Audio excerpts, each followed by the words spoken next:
অসমীয়া জাতিৰ কণ্ঠ প্ৰাণৰ শিল্পী জুবিন গাৰ্গৰ ৰহস্যজনক মৃত্যুৰ উচিত তদন্ত আৰু ন্যায় দাবীত ধেমাজিত অগ্নিশিখা সমদল।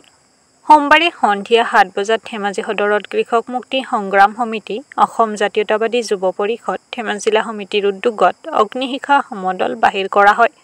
আজি উক্ত কাৰ্যসূচীত চৰকাৰক অতি সোনকালে জুবিন গাৰ্গক ন্যায় প্ৰদান কৰিবলৈ দাবী জনায়।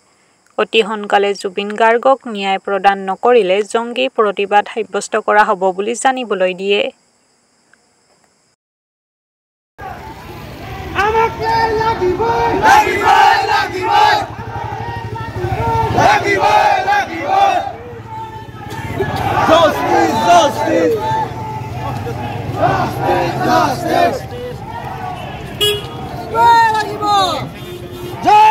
আমাক ন্যায় লাগিবই, we want justice, we want justice, আমাক ন্যায় লাগিবই, তদন্ত খৰতকীয়া হ'ব লাগিবই, তদন্ত খৰতকীয়া হ'ব লাগিবই, তদন্ত খৰতকীয়া হ'ব। নামত মুখ্যমন্ত্ৰীয়ে চতুৰ ৰাজনীতি বন্ধ কৰক, ন্যায় নামত বিজেপিয়ে চতুৰ ৰাজনীতি বন্ধ কৰক, জয়ন্ত মল্ল go back,